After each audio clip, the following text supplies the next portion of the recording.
रैखिक समीकरण का ग्राफ बनाने की आसान विधि, क्योंकि अपने को जो समीकरण 3 पढ़ रहे हैं उसमें बार बार आ रहा है कि ग्राफ विधि से हल करो, ग्राफ विधि से हल करो।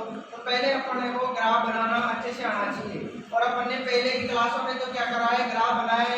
और ग्राफ बनाने की कौन सी विधियां काम में लिए, एक्स और वाई के मान रख रख के अपन क्या करते आ रहे हैं, ग्राफ बनाते आ रहे हैं। लेकिन आज अपन को बिल्कुल आसान विधि सिखाएंगे, तो अपने को ध्यान से देखनी है।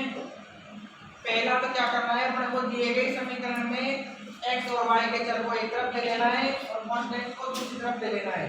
उसके बाद में सेकंड स्टेप क्या रहेगी, जो भी कांस्टेंट है उस कांस्टेंट का पूरे समीकरण में क्या दे दो, पार्ट दे दो। तो मैंने क्या किया, 8 थे अपने पास, तो 8 का क्या कर दिया, पूरे समीकरण को डिवाइड कर दिया। तो यहाँ से क्या आया, 2x/8 और y/8 और 8/8। समीकरण क्या बन गई, उसे कटा तो कितने बार कटा, x/4 प्लस y/2 और 1/1। यहाँ से चीज समझ में आ रही है, अपने को ये बीच में हमेशा प्लस रखना है। यहाँ अगर माइनस भी हो तो अपने को हर को माइनस में लिख देंगे, बल्कि यहाँ तो प्लस में रहेगा। ठीक है, तो अपने को ये समझ में आ रहा है कि x अक्ष पर तो मान कितना है, 4 है, और y अक्ष पर कितना है, 2 है।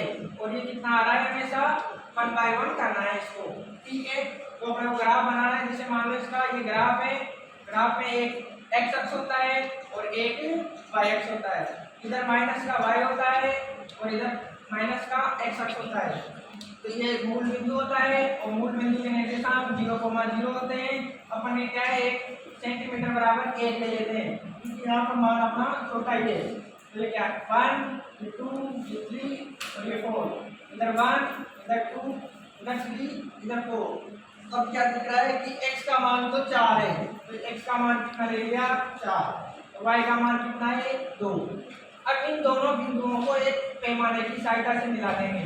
जो ग्राफ रेखा आएगी वो इस दी गई समीकरण की ही ग्राफ रेखा आएगी, क्योंकि अपन ने पहले ही कह रखा है कि रैखिक समीकरण बनाना है। इसका मतलब ग्राफ कैसा बनेगा, एक सीधी रेखा बनेगी। इसका दूसरा उदाहरण लेते हैं अपन। दूसरा उदाहरण ये है, इसका क्या है, इसका दूसरा उदाहरण 2x + y - 6।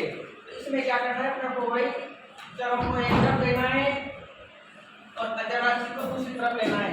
अब वही अपना सेकंड स्टेप, अचर राशि का पूर्ण समीकरण में क्या कर देंगे, भाग देंगे।